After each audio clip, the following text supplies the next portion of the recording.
जाड़े की ऋतु थी और पूस का महीना। उस दिन शुक्ल पक्ष की प्रतिपदा थी। संध्या से ही कोहरा पड़ने लगा था।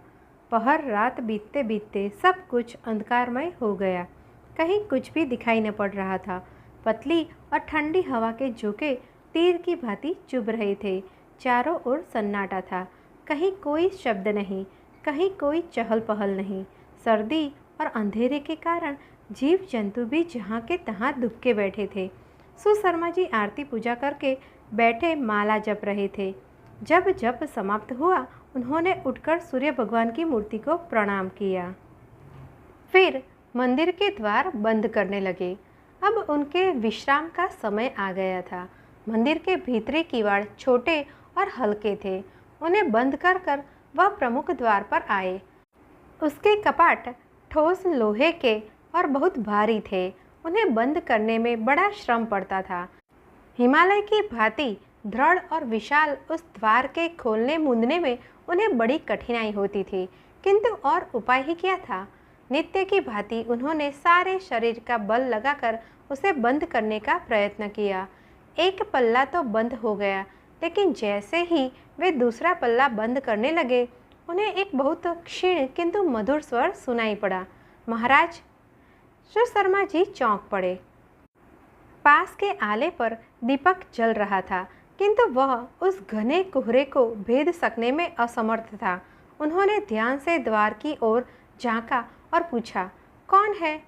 तभी कोहरे के पर्दे से निकलकर एक परम सुंदरी युवती उनके सामने आ खड़ी हुई। रात्रि के समय निर्जन वन में ऐसी सर्दी और अंधेरे के बीच युवती को देखकर आचार्य जी चकित रह गए। दिए के प्रकाश में उसकी ओर देखा। एक देवकन्या सी किशोरी सामने खड़ी है। कपड़े फटे और मैले हैं। मुख पर विपत्तियों की छाया है। आंखों में विद्वत्ता और सुशीलता का तेज है, किंतु शरीर दुर्बल है और वह भय से अथवा सर्दी से कांप रही है। उस दुखिया के निर्दोष मुख को देखकर वे द्रवित हो गए। पूछा, पुत्री, तुम कौन हो और यहाँ आने का तुम्हारा क्या प्रयोजन है? तुम्हारे साथी संगी कहाँ है? युवती फफक कर रो उठी। उसने अपने कमलदल जैसे हाथों से आचार्य जी के चरण पकड़ लिए और बिलख बिलख कर रोने लगी। महाराज, मैं अपने पति को खा जाने के कारण घर से निकाली हुई एक अभागिन हूँ। संसार में मेरे लिए अब कहीं ठिकाना नहीं है। मैं इधर उधर की ठोकरें खा रही हूँ। मुझे शरण दीजिए। सुशर्मा जी ने देखा, युवती किसी ब्राह्मण परिवार की प्रतीत होती है। यद्यपि उसकी आकृति से ज्ञात होता है कि वह बड़ी ही सुलक्षणी और भाग्यशालिनी है, किंतु प्रत्यक्ष में उसकी दशा बहुत दीनहीन है। विधवाओं का सा मलिन वेश है और रूखे बालों तथा फटे कपड़ों में वह बहुत ही दरिद्र जान पड़ती है। वे उसकी दशा देखकर द्रवित हो उठे। पूछा, बेटी, तुम कहाँ की रहने वाली हो? तुम्हारे पिता का क्या नाम है? वे इस समय कहाँ है? जैसे घाव में धक्का लग गया हो, ठीक उसी प्रकार पिता का प्रसंग आते ही सुभागा व्याकुल होकर रोने लगी। किसी तरह अपने को संभालकर उसने बताया, महाराज, मैं इसी गुर्जर देश की निवासिनी हूँ। मेरे पिता का नाम देवादित्य है। अभागिनी होने के कारण विवाह की रात में ही विधवा हो गई हूँ। वहाँ के लोगों ने मुझे घर से निकाल दिया है। अब मेरे लिए कहीं ठौर ठिकाना नहीं है। पिताजी ने मेरा विवाह करने के तुरंत पश्चात ही जल समाधि ले ली थी। मैं इधर उधर भटकती फिर रही हूँ। चाहती हूँ कि मृत्यु देवता की गोद में ही स्थान मिल जाए, पर वे भी मुझे शरण नहीं दे रहे। मुझ अनाथिनी के लिए कहीं बबूल की छाया भी नहीं है। हाय रे! युवती फिर रोने लगी। सुशर्मा जी सुभागा का वृत्तांत सुनकर सहानुभूति से पिघल उठे। उन्हें उस पर बड़ी दया आई। उसके सिर पर हाथ फेरते हुए बोले, बेटी, दुख न मानो। प्रभु जी जो करते हैं सब अच्छा ही करते हैं। उनके प्रबंध में अनीति अन्याय नहीं है। यह जो कुछ भी हुआ है तुम्हारे कल्याण के लिए ही हुआ है। उठो, धीरज धरो और भगवान सूर्य का स्मरण करो। वे तुम्हारे सभी दुखों को दूर कर देंगे। उन्होंने समझाया, आत्महत्या पाप है। मरने का विचार छोड़कर तुम इस मंदिर में रहो। मैं पुत्री की भांति ही तुम्हारा पालन करूँगा। आचार्य देवादित्य मेरे मित्र और गुरु भाई थे। मेरे साथ वह 12 वर्ष तक तक्षशिला के गुरुकुल में पढ़े हैं। मेरा नाम सुशर्मा अग्निहोत्री है। यह सूर्यदेव का एक बहुत ही पवित्र और पुराना मंदिर है। मैं यहीं अकेला रहकर पूजा अर्चना किया करता हूँ। तुम मेरे साथ रहो और भगवान सूर्य की पूजा में ही अपना जीवन अर्पित कर दो। देवस्थान में पिता के मित्र का आश्रय पाकर सुभागा को ऐसा जान पड़ा मानो आचार्य देवादित्य ही उसे मिल गए हो। भाव विभोर होकर वह सुशर्मा जी के पैरों से लिपट गई।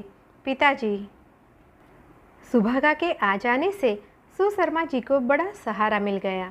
पहले वे पूजा पाठ के समय अकेले होने के कारण बड़ी कठिनाई में पड़ जाते थे। अब सुभागा उन्हें सहायता देने लगी। वह नित्य पूरे मंदिर की सफाई करती, बर्तन धोती, जल भर लाती और आरती सजा देती थी। जब सुशर्मा जी आरती करने लगते तब खड़ी होकर घंटा बजाया करती थी। दोनों का अकेलापन दूर हो गया। उनके जीवन की निराशा बहुत कुछ कम हो चली थी। पूजा पाठ से जो समय बचता उसमें वे धार्मिक चर्चा किया करते थे। सुभागा विदुषी तो थी ही, वह बड़े उत्साह से धर्म ग्रंथों को पढ़ती थी।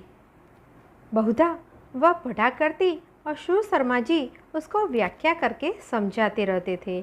जिस दीपदान से सूर्य भगवान की आरती होती थी उसका भार लगभग 1 मन था। पीतल का उतना बड़ा पात्र उठाकर आरती करने में सुशर्मा जी को बड़ा कष्ट होता था। वे थक जाते थे। एक दिन तो इतने शिथिल हो गए थे कि यदि तुरंत ही सुभागा दौड़कर उन्हें सहारा न दे देती तो वे आरती करते करते ही गिर पड़ते। उतना भारी दीपदान उठाने में उनके हाथ कांपने लगे। उसी दिन सुभागा समीप के बाजार से पीतल का एक छोटा सा दीपदान ले आई। संध्या समय उसी में बत्तियां सजाकर उसने सुशर्मा जी को देते हुए कहा, पिताजी, अब आज से इस दीपदान द्वारा आरती किया कीजिए। यह हल्का है और आप सहज ही उठा लेंगे। सुशर्मा जी बहुत प्रसन्न हुए। 2.5 सेर के उस हल्के दीपदान से उन्होंने उस दिन बड़े प्रेम और संतोष के साथ आरती की। छोटा होकर भी वह दीपदान बहुत सुंदर बना हुआ था। उसमें भी 1000 बत्तियां रखने के छोटे छोटे खाने बने हुए थे। बड़े दीपदान को नित्य सजाकर सूर्यदेव के सामने रख दिया जाता था और आरती के लिए उसी छोटे दीपदान का प्रयोग होता था। सुभागा ने पौधों की भी देख रेख की थी, इसलिए अब उनमें फूल पहले से अधिक खिलने लगे थे। मंदिर की सफाई, फुलवाड़ी और वृद्ध सुशर्मा जी की सेवा में सुभागा अपना दुख भूल गई। वह निश्चिंत भाव से वहाँ रहने लगी। सुशर्मा जी बहुत वृद्ध हो चले थे।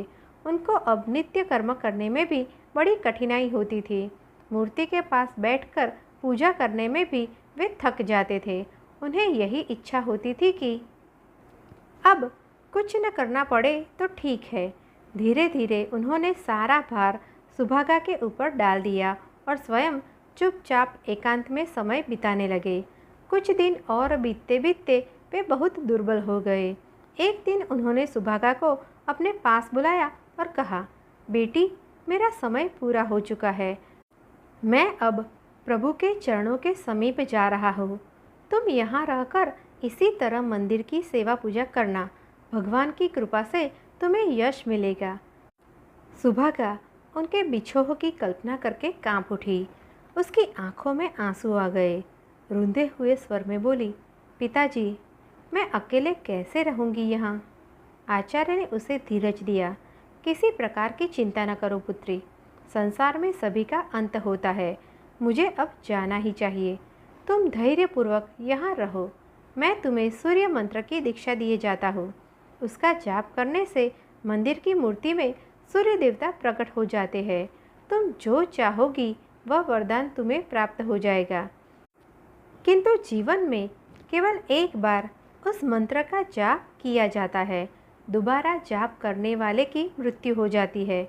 जब कभी तुम्हें अपना दुख असह्य जान पड़े तो सूर्य भगवान को प्रकट कर उनसे अपनी इच्छा बताना। वे तुरंत उसे पूर्ण कर देंगे।